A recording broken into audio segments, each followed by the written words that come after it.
So, hello, welcome back. My name is Ricardo Montoya. I am your teacher on the 5th or the 6th semester. Today we're going to be speaking about the past perfect continuous. Again, we have been checking all time tenses. We started with the simple present and the simple past. If you haven't started in order, please go back to those first. It's going to make much more sense if you start with the simple present and the simple past. We have already checked the simple present, the simple past, the simple future, the present continuous, the past continuous, the future continuous, the present perfect, the past perfect, the future perfect, and on the last video we were speaking about the present perfect continuous. Today we're going to be speaking about a different time tense. We only have two left, and we're going to be speaking about the past perfect continuous, or past perfect progressive. As you remember, well, the first thing that we need to do is understand when to use it. What does it mean? Why do we need it?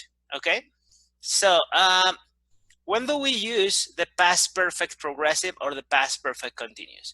It says in the past perfect continuous, as in most other time tenses, again, the verb to be is a normal regular verb. You can use the verb to be in the past perfect continuous like if it was any verb, okay?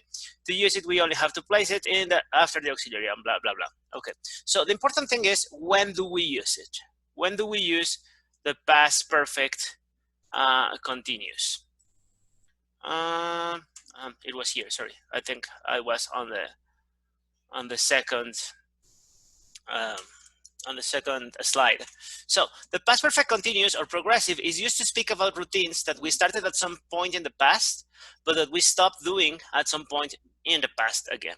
So when you say, I have been going to the gym, it means in the past I started going to the gym, but right now I have already stopped. So in the past I started going to the gym. 3 weeks ago I stopped, but 3 weeks ago I started going to the gym, but 1 week ago I stopped. So I have been going to the gym.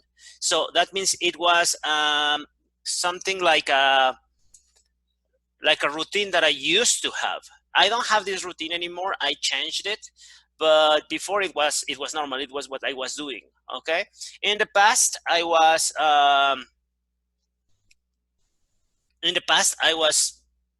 going to the gym.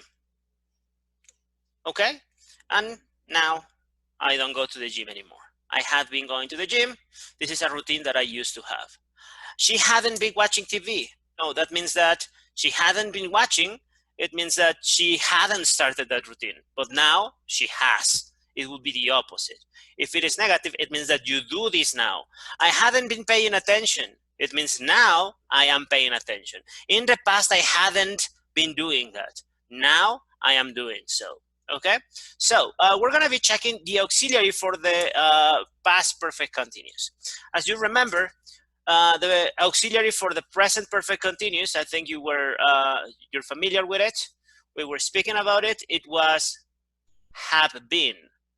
Yeah, in the present perfect continuous, it was have been with the have in the present. So it was have been or has been. In the case of the past perfect continuous, this part here, is going to be in the past. So we don't have been or has been. We have only have been.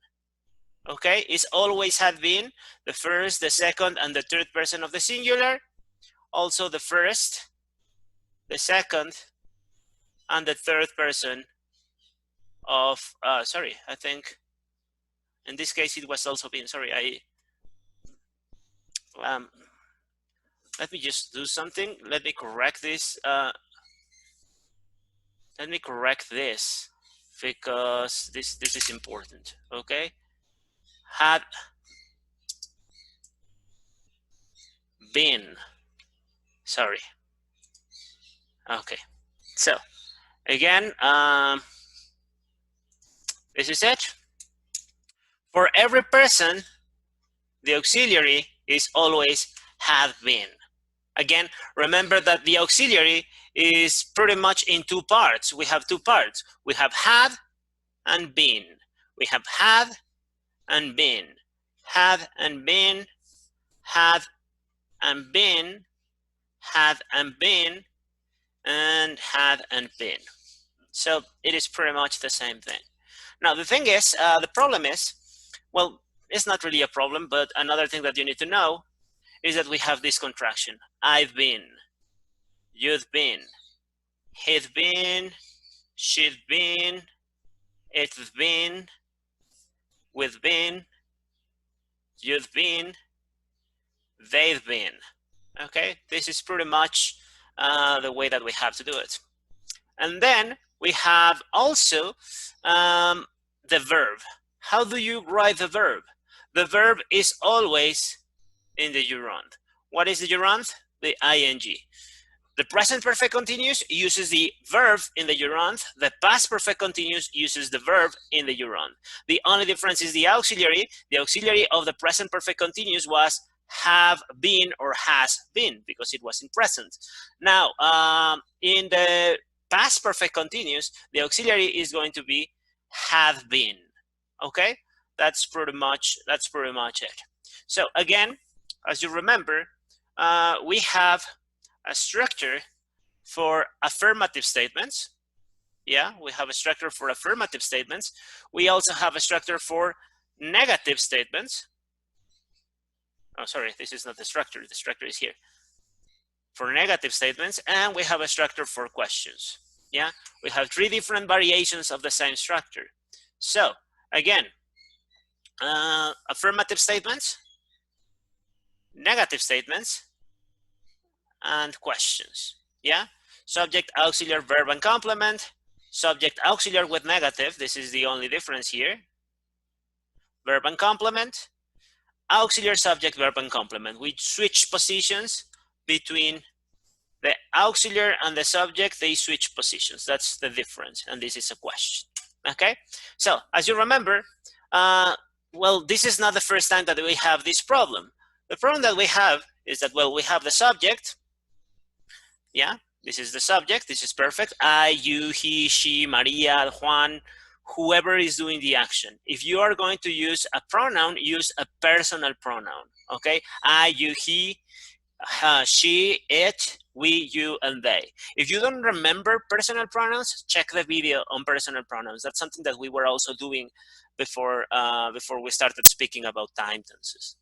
Now, the problem that we have is the auxiliary, because the auxiliary has 2 parts, had and been. Yeah, in affirmative statements, that is not a problem. But what happened in negative statements? Remember, this is something that we have been doing. This is not the first time that this happens to us. In negative statements, we have subject, and the auxiliary takes the negative, right? So when we have this problem, when we have an auxiliary that is 2 words, you have 1 word, 2 words, 1 word, 2 words. How do you make a negative? Only the first part takes the negative. You don't use the negative at the end. You don't say she had been or she had been not. You say she hadn't been or she had not been. Only the first one, only the first part takes the negative. When you have to make a question, again, normally the subject and the auxiliary have to switch positions. I will go, will I go? I have gone, have I gone? When we have 2 words working as the auxiliary, only the first part switches positions with the subject. So this is something that we have right down here. We have the subject in the second position because the subject switch positions with the auxiliary. The problem is that the auxiliary was 1 and 2. The auxiliary was 2 parts. The auxiliary was had and been. What happens when you make a question? Only the first part, yeah, switches positions with the subject. These 2 switch positions. The other part of the auxiliary remains just there, doing nothing, okay? Then what do we need? We need verbs always in ing, always with ing.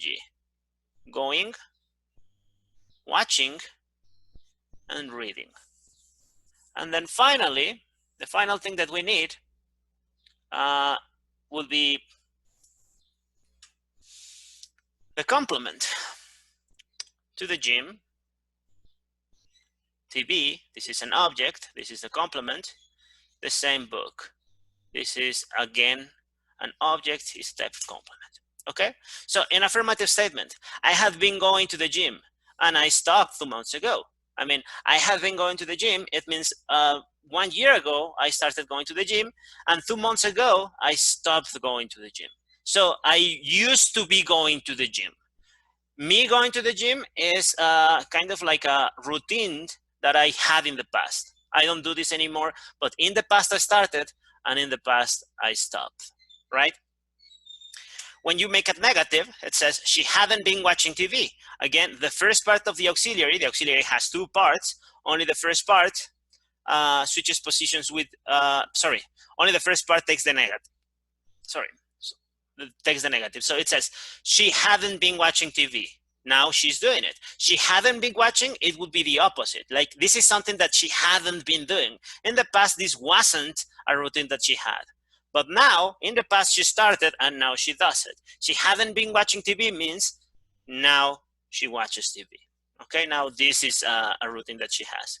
When you make a question, well, this is a yes/no question. The only thing that you have to do is switch positions between auxiliary and subject. But because you have 2 words acting as the auxiliary, only the first part takes the negative right here. Only the first part takes the negative. Also, only the first part switches positions with the subject. You don't switch the 2 words. You don't say, have been we. You say, had we been, okay? Had we been reading the same book? I can't remember. Had we been reading the same book? Like, in the past, were we doing the same thing? Did we have the same routine? I was reading this book in the past. Were you doing the same? Had we been reading the same book? Now we have both stopped. Now we are not reading this book. But in the past, had we been reading the same book? The only possible answer is yes, we have, or no, we hadn't. Yeah. If you want to make an information question, it is exactly the same, but you start with a question word. For example, why? Why had we been reading the same book? If you ask why, they are going to respond to you with the reason. If you ask when, they are going to respond to you with the time. If you ask where, they are going to respond to you with the place, etc. So that is pretty much how they work. Okay. Remember, the auxiliary is have been. Always have, always been. It's never gonna change no matter what the subject is. And the verb is always going to be in gerund. That's pretty much, that's a rule that we can just, we can't avoid it. It's just the way it is. Okay. Now I'm gonna clear all of this and let's move on to the next slide. In the next slide is very similar. Okay. In the next slide, what we are doing is, again, we have one affirmative statement. We have one affirmative statement, one negative statement.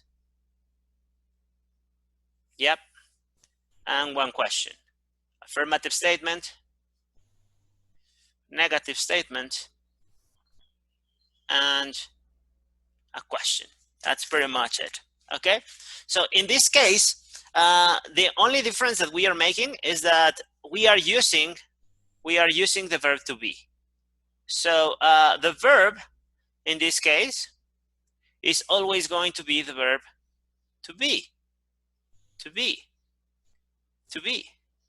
Remember that in the present perfect continuous, in the past perfect continuous, also in the present perfect continuous, the verb to be is a regular normal verb.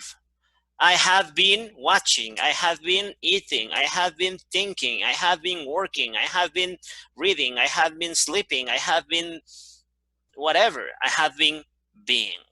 Okay, the verb to be is a normal verb. And if you want to use it as a verb, well, you have to use it in gerund. Every verb in the perfect continuous forms is always in gerund. So the gerund of be is being. So again, we have the same thing. We have subject, and the subject in the case of questions is in the second position because we invert the subject and the auxiliary. Again, we have an auxiliary, but the auxiliary is two parts, had and been. Haven't and been. When you make negatives, only the first part takes the negative, okay? Had we been. When you have two parts of auxiliary, when your auxiliary is two parts, only the first part takes the, switches positions with the subject, yeah? Then the verb is always in ing, and just to finish, we always have a complement. In this case, sad is the complement, honest is the complement, scammed is the complement, yeah? I have been being sad. So I used to be being sad. Okay, this is a routine that I used to have for a while. In the past, I started being sad, and then I stopped being sad. I have been being sad. Now I feel better. So this is something that I started in the past, and I stopped in the past. Contrary to the present perfect continuous. In the present perfect continuous, you say, I have been being sad. That means I started being sad in the past, and I continue to be sad right now. When you say I have been being, it means now things have changed, okay? You say I haven't been being honest. I haven't been being honest. It means in the past, I wasn't being honest.